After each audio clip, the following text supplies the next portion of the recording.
Welcome everyone to today's webinar, Real-Time Data Reduces Readmissions and Improves Patient Care. I am Ayla Ellison with Becker's Hospital Review. We will begin today's webinar with a presentation and we'll have time at the end of the hour for a question and answer session. You can submit any questions you have throughout the webinar by typing them into your control panel in the space labeled Enter a Question for Staff and clicking Send. We are looking forward to hearing your questions. Additionally, in about a week following the webinar, we will be sending you a copy of the presentation to the email you used to register. At this time, it is now my pleasure to start today's program by introducing our presenter. Buffy Key is the Senior Vice President of Quality and Operations for Cookeville Regional Medical Center.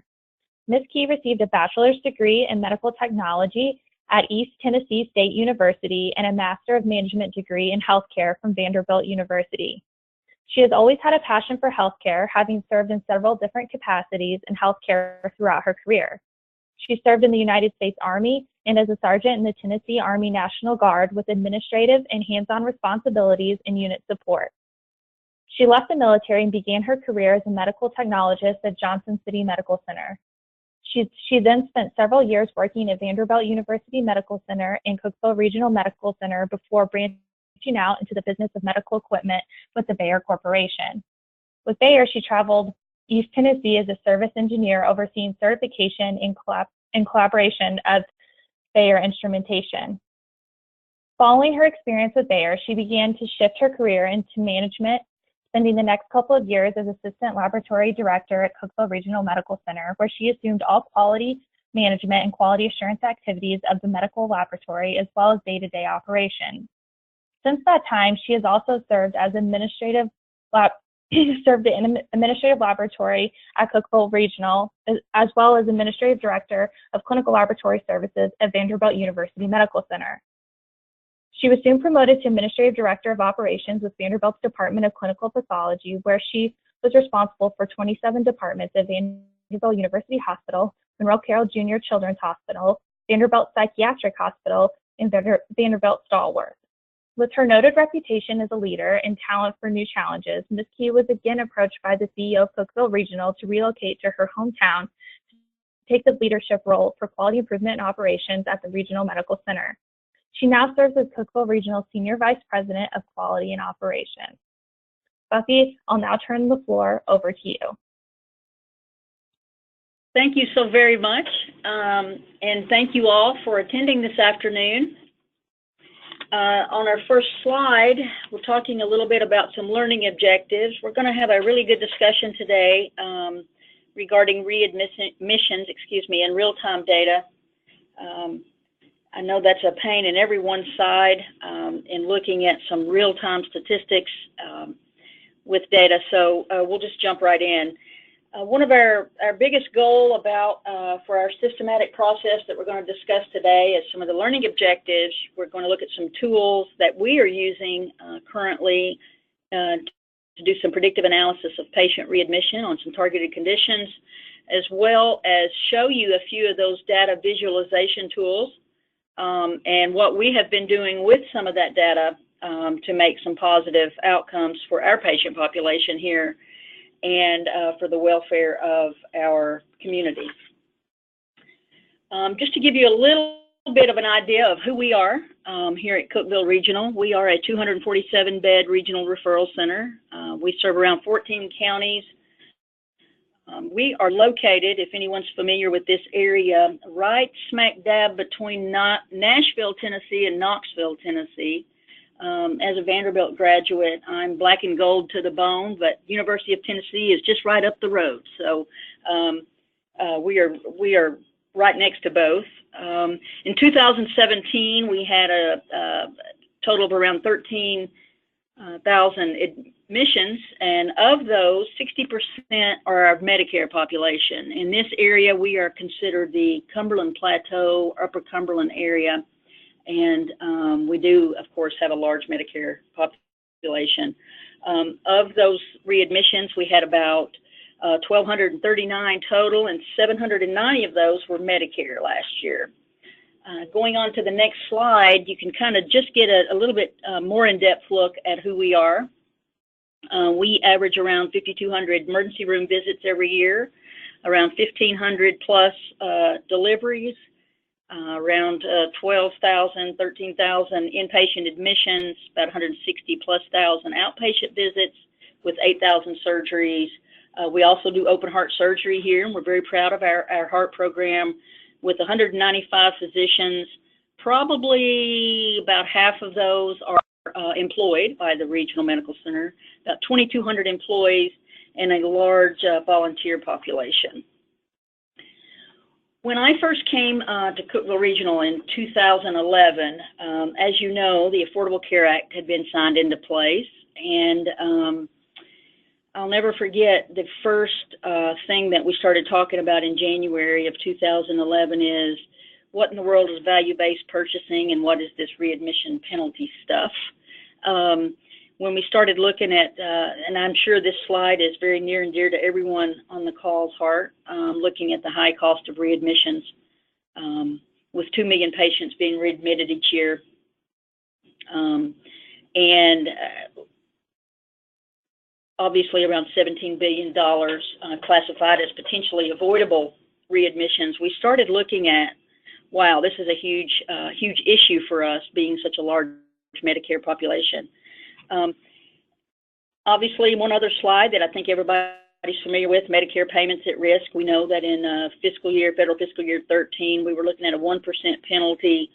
All of us were, and then 14, of course, that rose up to 2, and then reaching 3% in fiscal year 15, and we're at that to this day. So in looking at that, we started thinking about what our challenges were, and the first thing that we did was, all that we really had available at the time was to look at some of the real-time data that we had in-house, which of course was medical records intensive, a lot of manual processing, but also looking at our CMS reports that we all receive every year. And as you know, once you receive those reports, that 3-year period is at a minimum a year old. And so we were kind of looking at the past and trying to figure out what to do about the future. And while it's very important to look back to move forward, we still wanted to know what is something that we can do with our patients that are here today, that left yesterday, or that are going to leave tomorrow. And so in looking at that, we did a lot of soul searching, if you will, not just with the data, but with our patient population as a whole. We made a lot of calls, like I'm sure everyone on the call has done.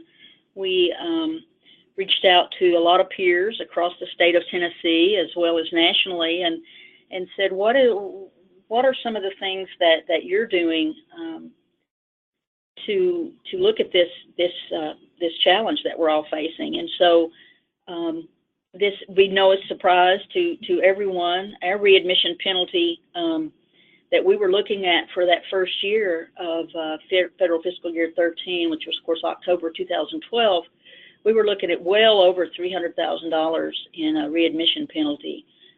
For a facility our size, that was considerable.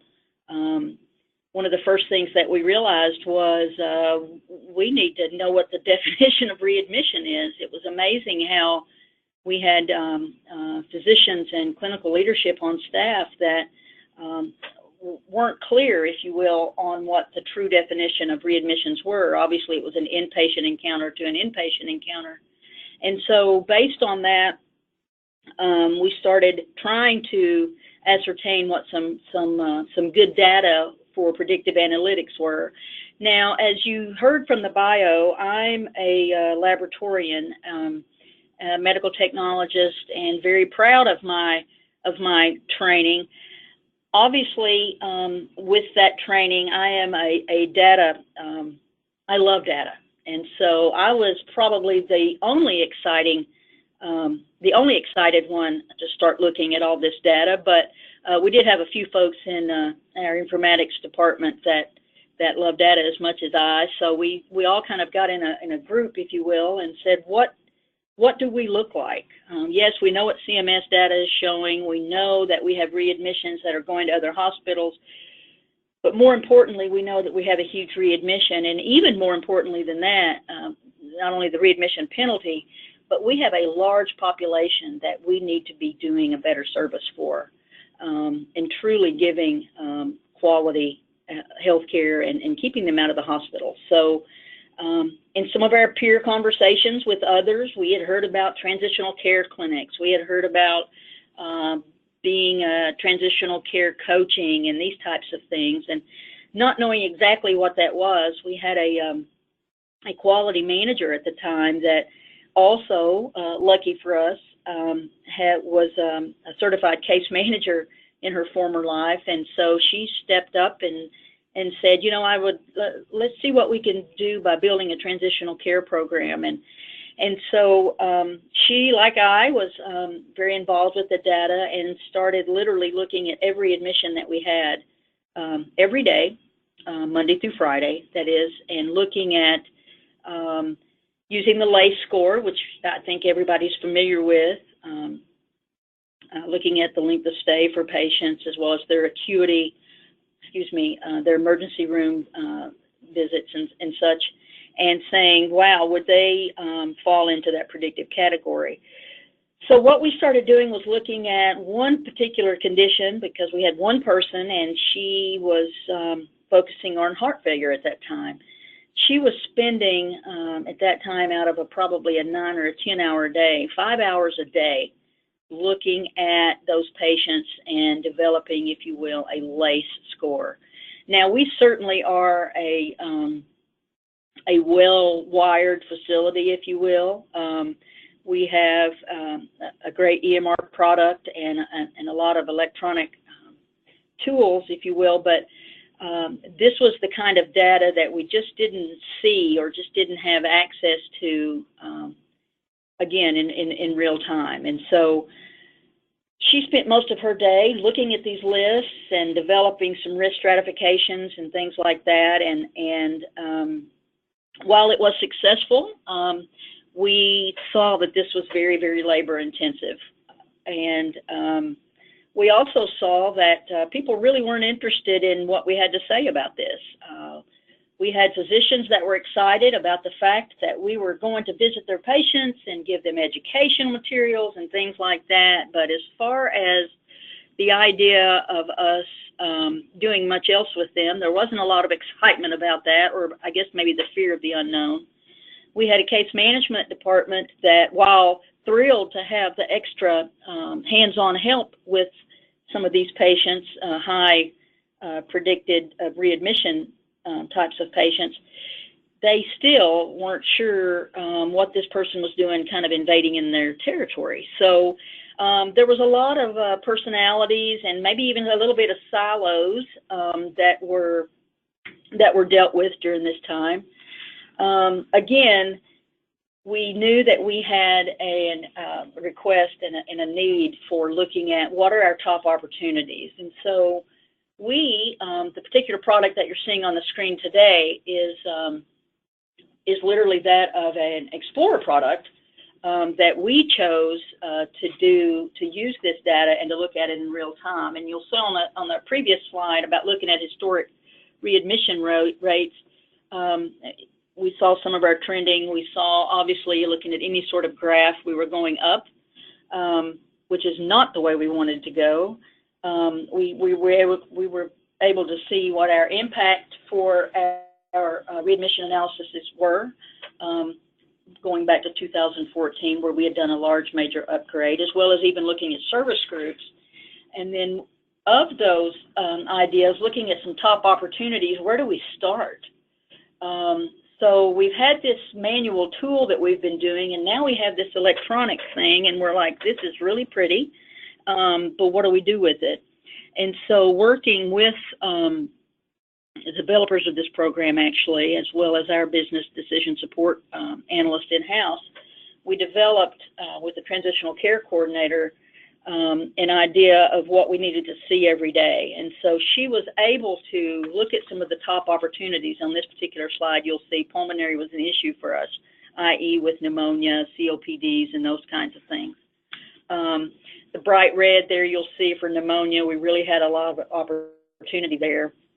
she was also able to see of those, which of those readmissions were opportunities that we needed to address.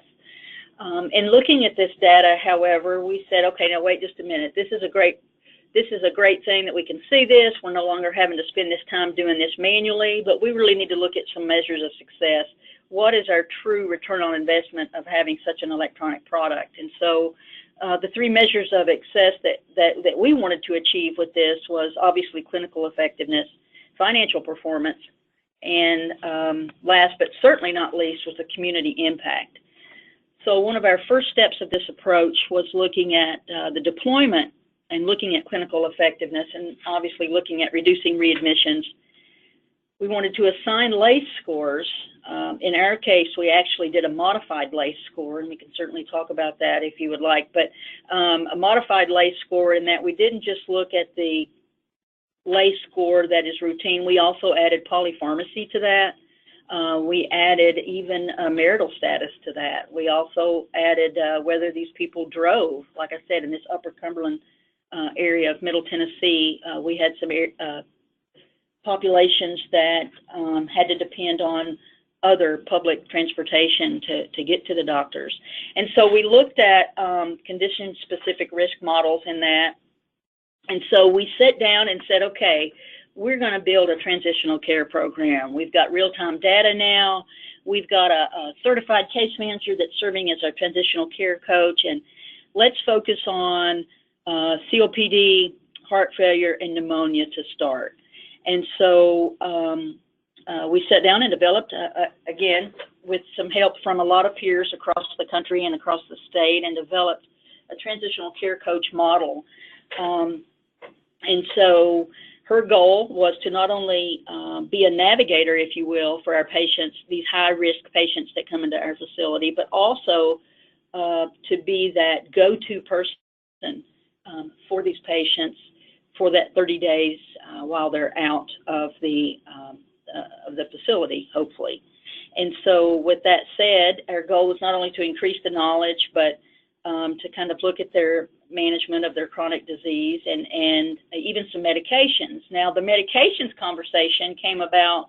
We had some clinical pharmacists that on staff here that do a fantastic job, and they started saying, well, wait a minute, what can we do about this? Well, how can we help with this? And so in this transitional care model, they too were going and visiting these patients while they were in-house. We have an ambulatory care pharmacy here, so where all of our patients receive their medications before they leave. But at the same time, when a physician comes into the room and was telling these patients, okay, you get to leave today, I don't think they heard a whole lot else. So we started getting our clinical pharmacists involved with doing some of that discharge teaching as part of this program. Now, this transitional care team has grown over time. As you can imagine, we started out with their transitional care nurse in that bottom right corner. We added our clinical pharmacist there at the top. We also have a clinical pharmacy residential program here, and so we started adding a rotational resident involved with this care as well, more case managers as well as assistant vice president of nursing. And this transitional care team, I can't say enough, this is one small slide, but I can't say enough about the work that this team does, and we'll talk a little bit more about this team as a whole a little bit later. So this group sat down and we started looking at our historical versus observed readmission rates. We had to educate a little bit on what our LACE points were, why that mattered to us, and so we made a decision as an interdisciplinary team to say anyone with a LACE of 10 or above, again, remember this includes polypharmacy, et cetera, we would visit these patients. And so you'll see there on this particular screen here, the readmission rates, you'll see that around 10 is the cutoff that we made, but we were seeing patients with total points of even up to 18. 50% of those folks that we had seen looking at our historical LACE data were coming back into our hospital. So we knew that that was a very significant tool for us. The LACE tool may or may not work for everyone, but again, we modified it and it started working very it was working very well for us. And so you'll see on the right there some of the graphs that we chose, that 10 is our cutoff. So every day now, instead of the transitional care nurse or coach, we call her now, going to the computer at around 6 a.m. every morning and pulling out her LACE list for the day, if you will, the patients that she's going to visit. Now she has on the next slide a real-time intervention work list. And so based on the date, we have some 2016 data here for you to look at. We looked at the comorbidities, of course, and with the smoking status, there's your polypharmacy, number of home meds. And she's able now to look at this screen every morning and say, okay, I have 4 patients. This is September the 5th. I have 4 patients that have a LACE score of greater than 7. And so I want to drill down into those patients to see what all's involved with these patients. Are they truly a high risk, and are these the folks that we need to concentrate on? Obviously, the intervention list at the bottom gave her all of that. It gave her some basic information of how many home meds they're on, even those that were high risk medications. And so she was able to, at that point, then take off for her day. So what would have taken her from 6 a.m. in the morning till probably around noon or around 11 a.m. To get this list together, she was now out on the floor with these folks no later than 7 a.m. Looking at any admissions that had come in the day before, et cetera, or that she hadn't had a chance to see the day before. So that was significant.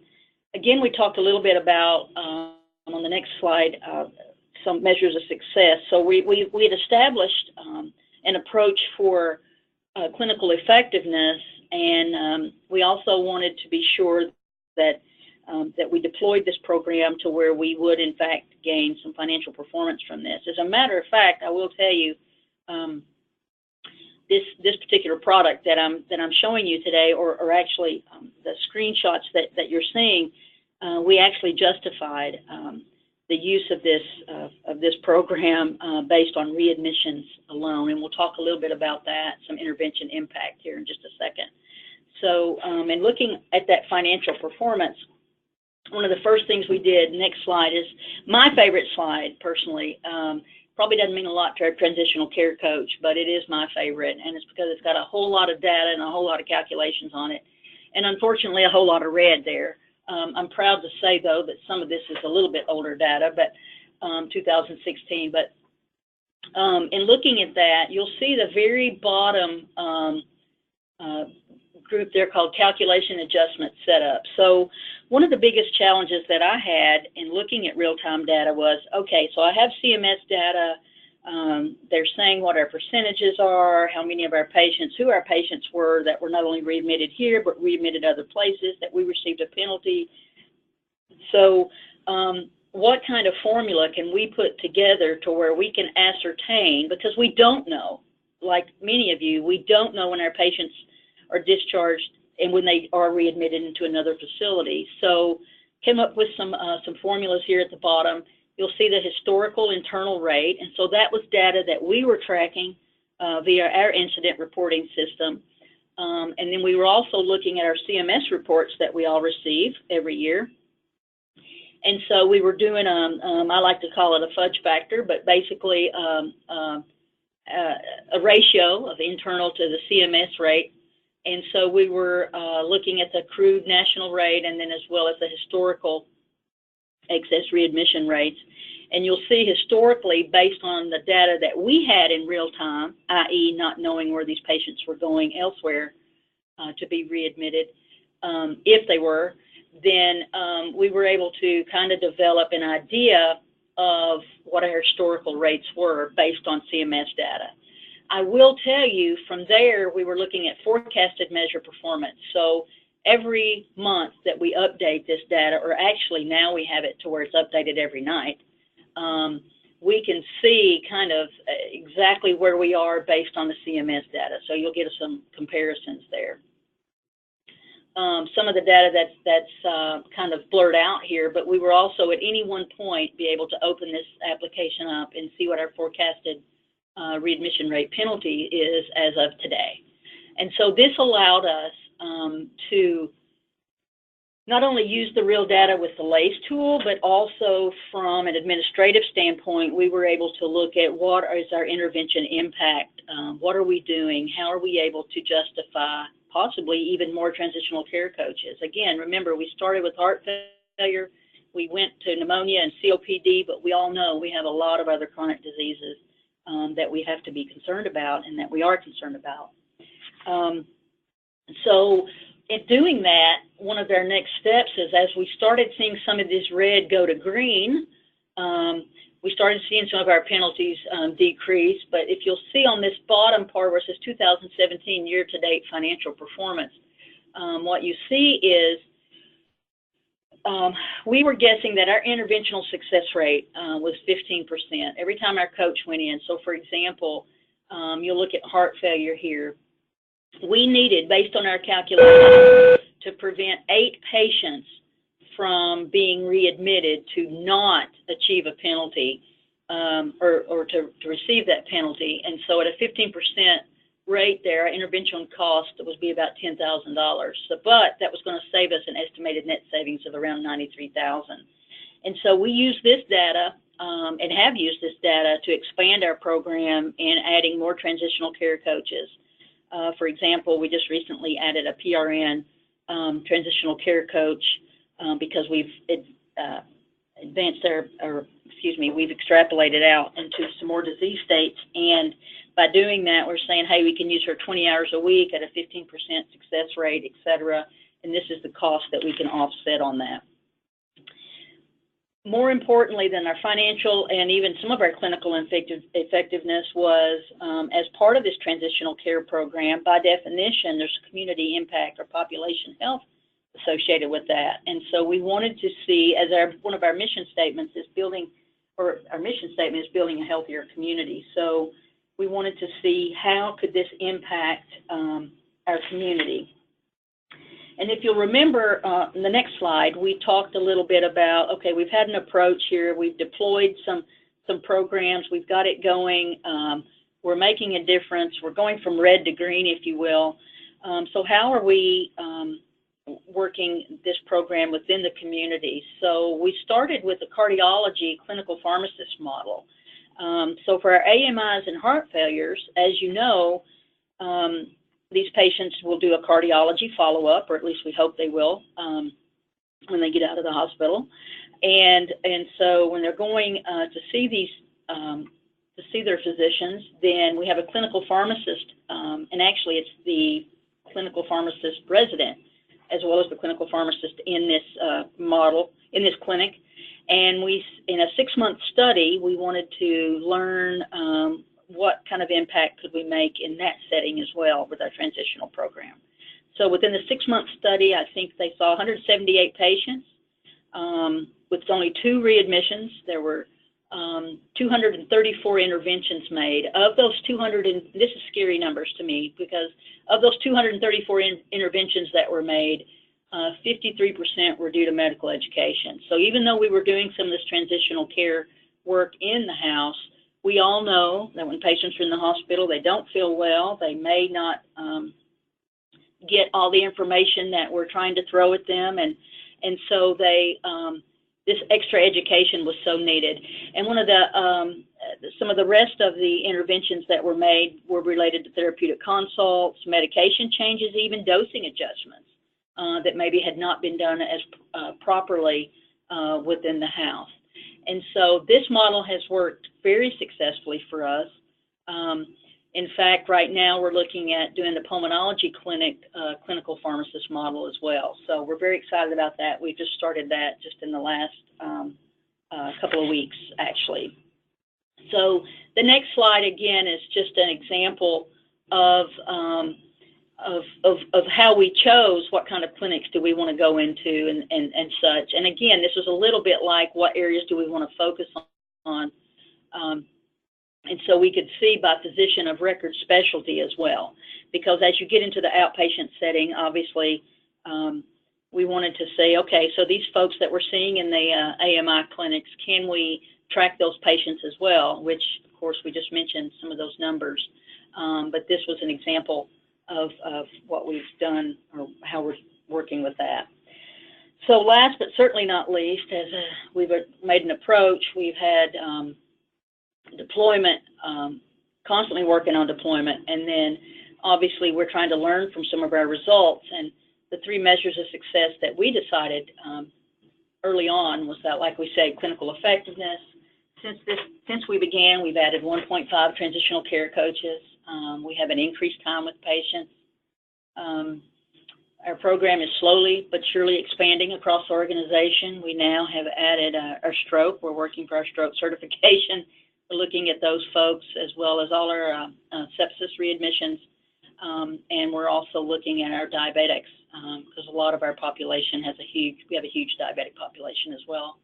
And then financial performance, we are actually seeing that it's not just on paper and it's not just in this tool. We're actually seeing some real-time cost avoidance. And of course, I mentioned the daily work list has now been automated. So I know we all say, any conversation I've ever had with any of my case management friends or anyone on the team says, when do we start focusing on discharge? And everyone says, we start focusing on discharge the day they get here. Well, we also adapted that whole philosophy to we should focus on readmissions from day one as well. And so that's what we're doing from the first day they come in. We're trying to visit these folks and trying to address any of those issues that we see related to that. So let me give you some ideas of some numbers that we've accomplished, and these are the latest, I think, numbers that we've put together. I think with our cabbages alone, we've decreased readmissions by 44.9%. Our COPDs around 23%, pneumonia 6.6%, and our total hips and knees around 64%. Now, obviously, you know, total hips and knees has a pretty low population, has a pretty low percentage of readmission rate anyway, but anything that we could do to help explain some of the next steps, no pun intended, was very important for us as well.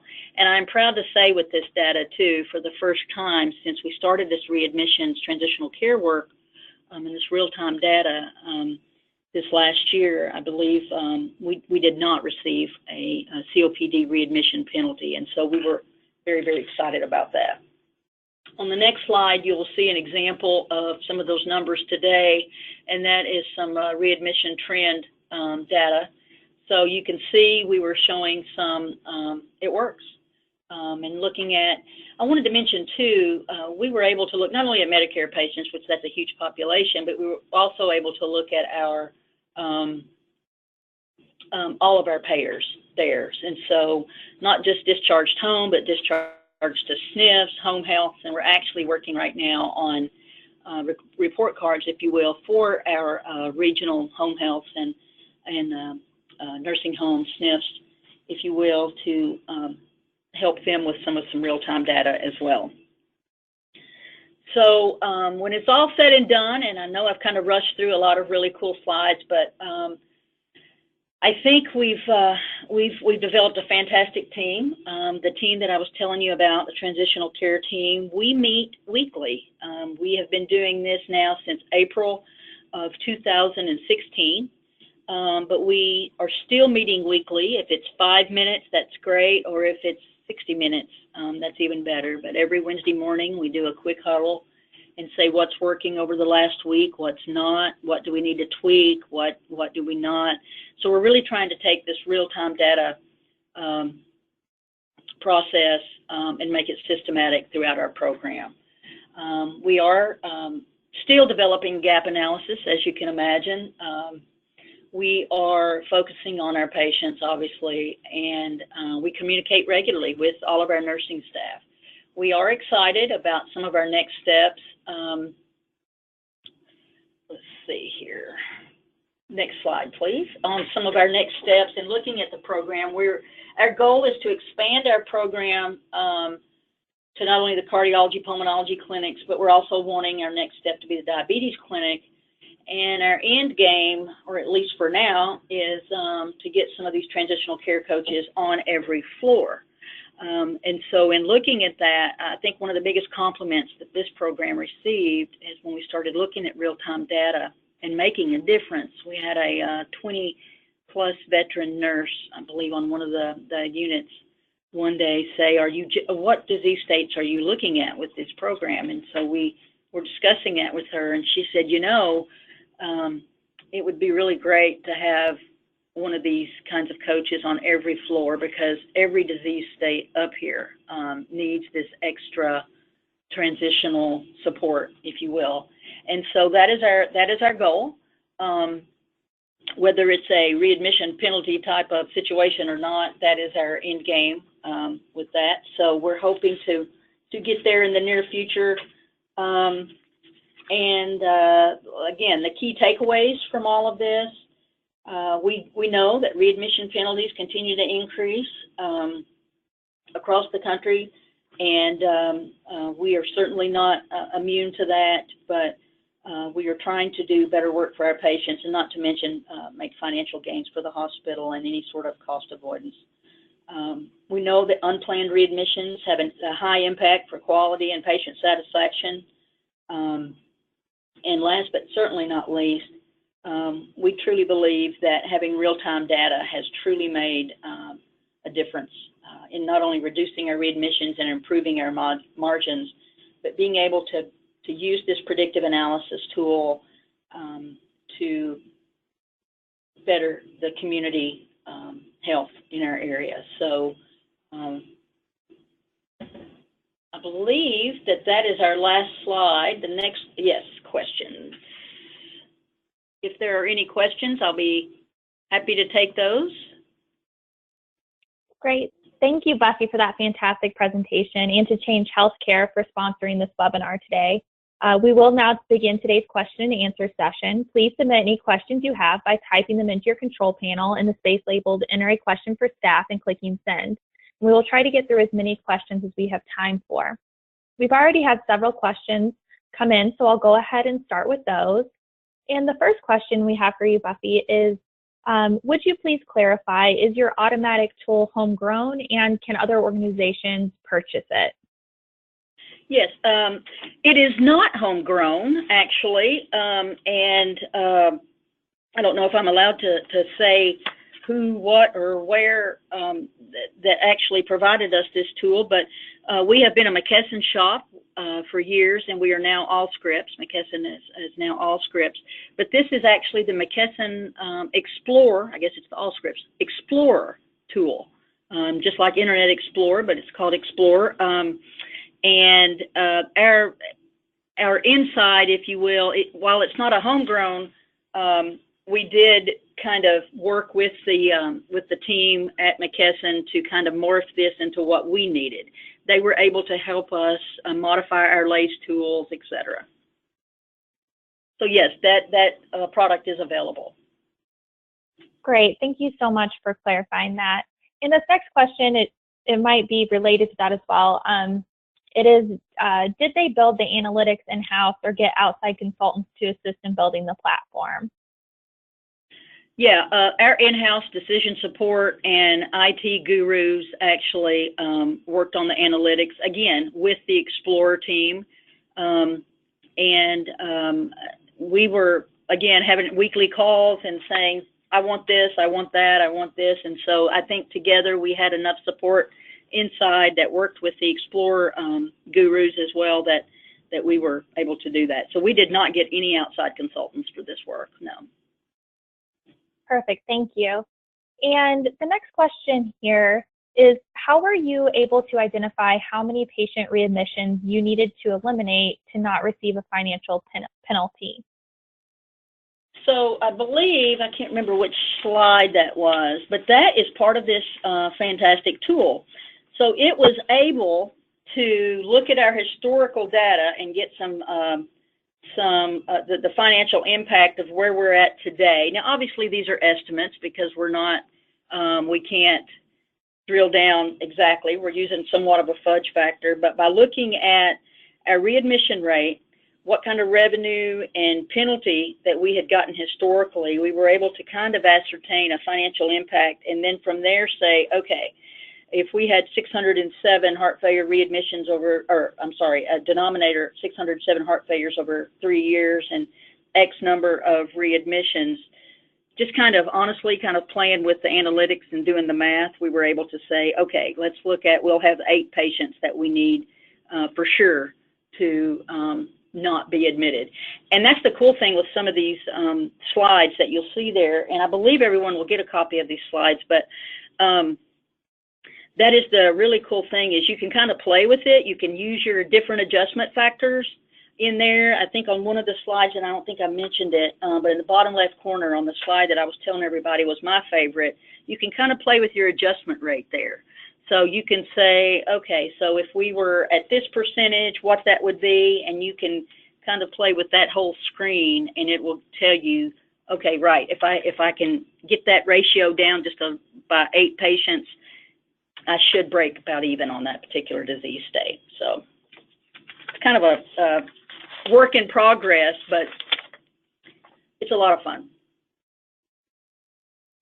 Great. Well, thank you so much for all that helpful information. And we'll go ahead and move on to the next question that came in. And this question is, what EHR do you all use, and are you part of an ACO?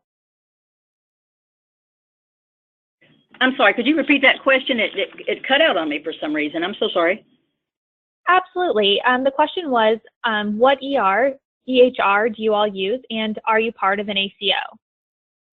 We are not part of an ACO. We do have one in the community, but we are not part of an ACO, and the EHR is the McKesson Paragon product. Great, thank you. And moving on to the next question, it is, do you truly have real-time data? We are finding getting to that state is very elusive. Mm-hmm. Yes, I agree. And I think, too, anytime that we're trying to get big data out of our EHR, it's all about whether or not the appropriate things have been documented in the appropriate areas and those types of things. So, yes, we realize that these numbers are not exact, but since we've had this product and we've started working with this on a real-time basis, again, our readmission penalties have went down.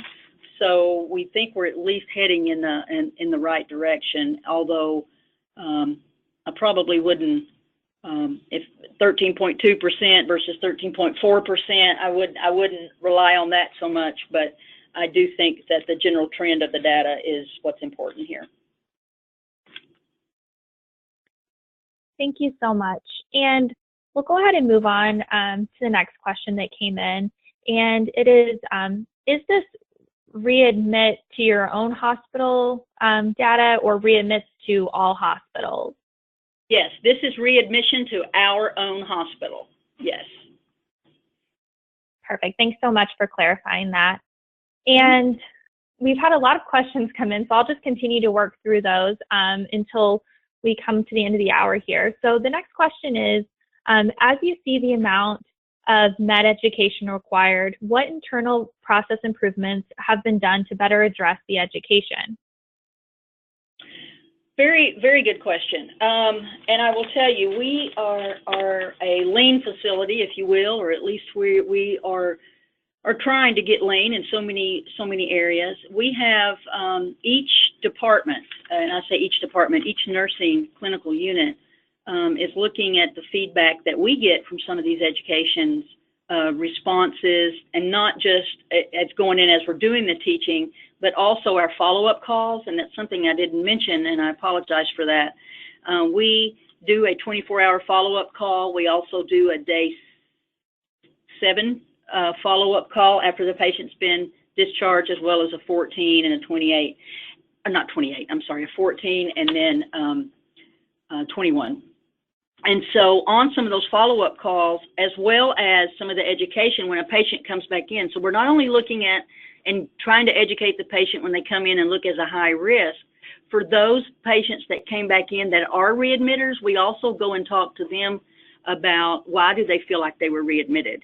And so we've used some of those tools along with the clinical floors to do some lean Pareto charts on some of those things. Well, they felt like they were readmitted because they got all of their discharge medication teaching the day before they left. They didn't understand what they were talking about.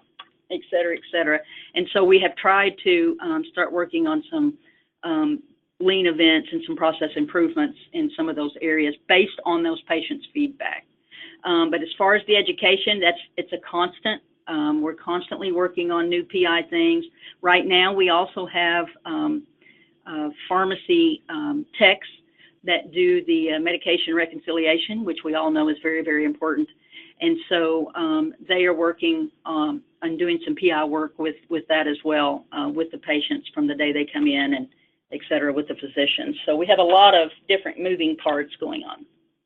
I hope that answered that. I'm not sure. I think that was a little confusing. I think you answered that perfectly, and I appreciate all that great information.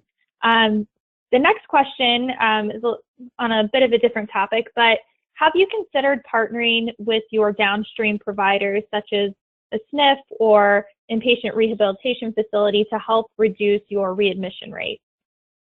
Yes, and another great question. We actually are part of what we call Upper Cumberland Transition Coalition, and we got involved with our local SNFs as well as home health, and that's where, if you'll remember, I mentioned the scorecards that we're developing now for them. And so not only is it important for them to get these results, but it's important for us to get the feedback from them of why that patient may have been readmitted to us, even though they went to home health or a SNF. For example, when we first started meeting with those groups, and we meet once a quarter with that team, and we literally, the first part of the session is involved around what can we do better that we're not doing for you? And some of those things were everything from, hey, we need a portal access to be able to see some of this medication information, those types of things. And so, yes, we are starting to work with them now, and very excited about that. Great. Thank you so much, Becky. And then I just wanted to clarify before we move forward that the Explorer product that was mentioned earlier is now owned by Change Healthcare and not Allscripts. So just to clarify that, it's called Analytics Explorer by Change Healthcare. And I'll go ahead and no. Just wanted to make that one brief clarification there. And I'm going to move on now to some other great questions that we've had come in. And the next one is, how is the data entered? Is it automatically pulled from the patient record? Yes, it is. It is automatically pulled from the data warehouse. That's the patient record, i.e. Paragon. Yes. And it goes through our Horizon Business Insight, I believe, and then and it goes from there. But yes, it is all automatically pulled.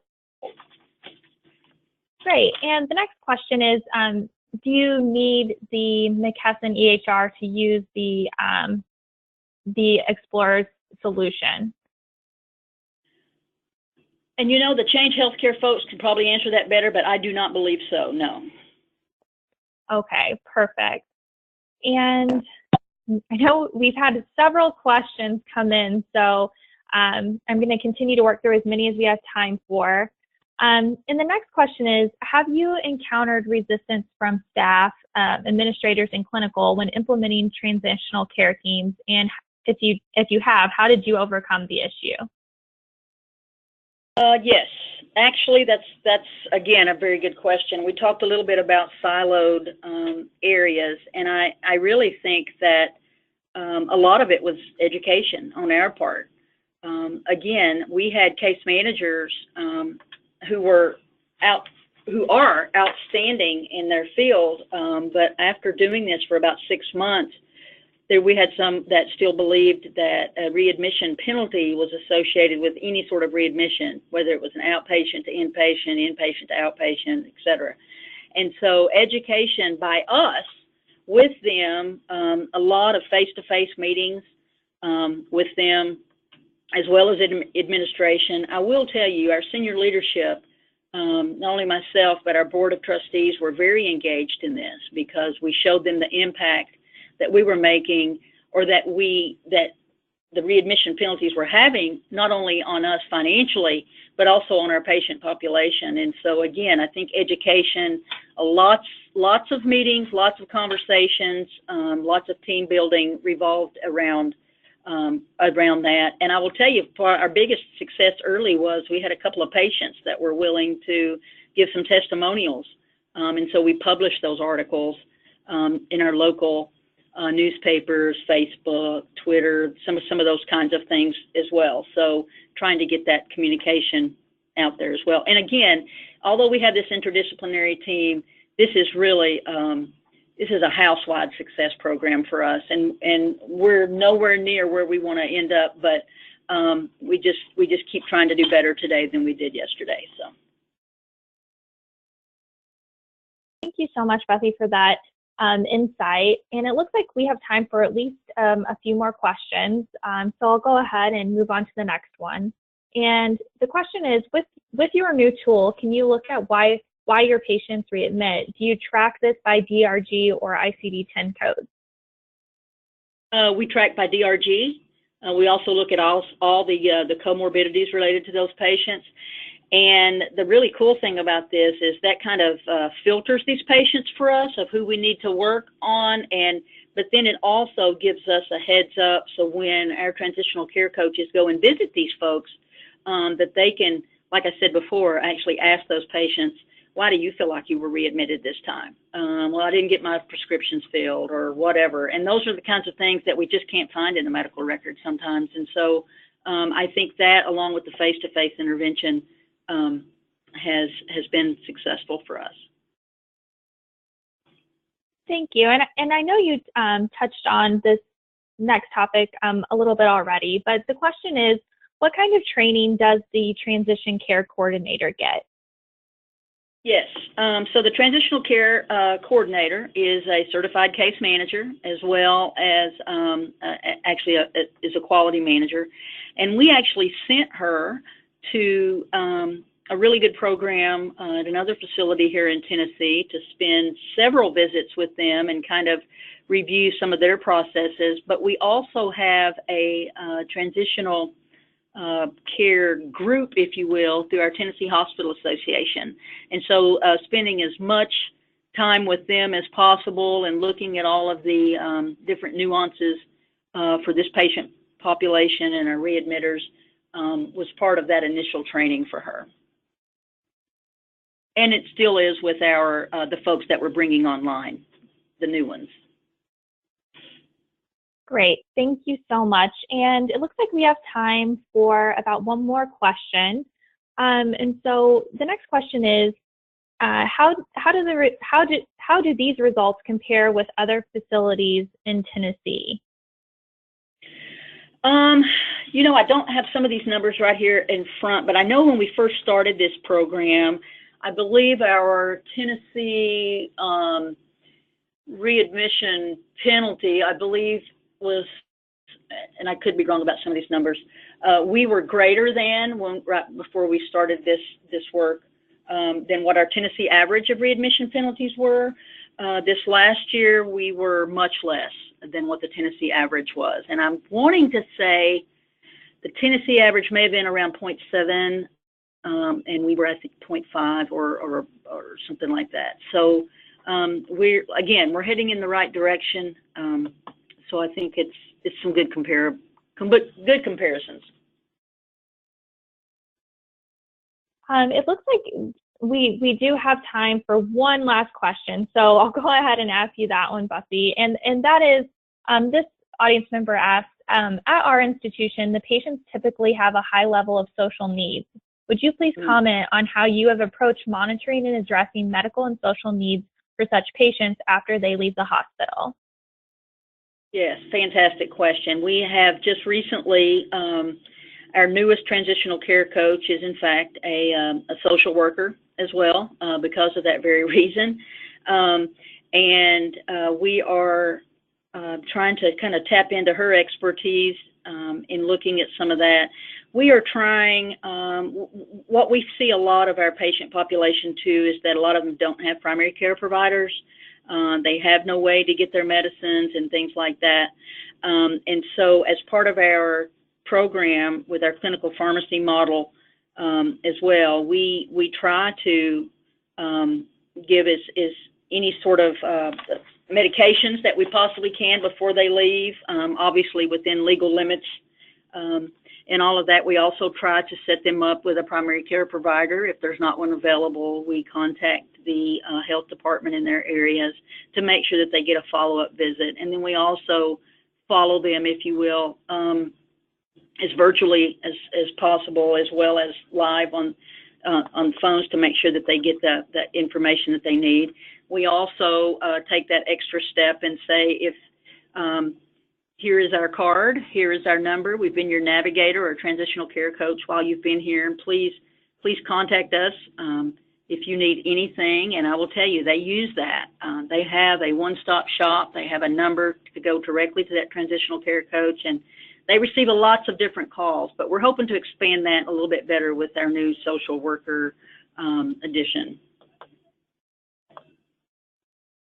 Well, thank you so much, Buffy. And that is all the time that we have for today. I want to once again, thank Buffy for her excellent presentation and to today's webinar sponsor, Change Healthcare.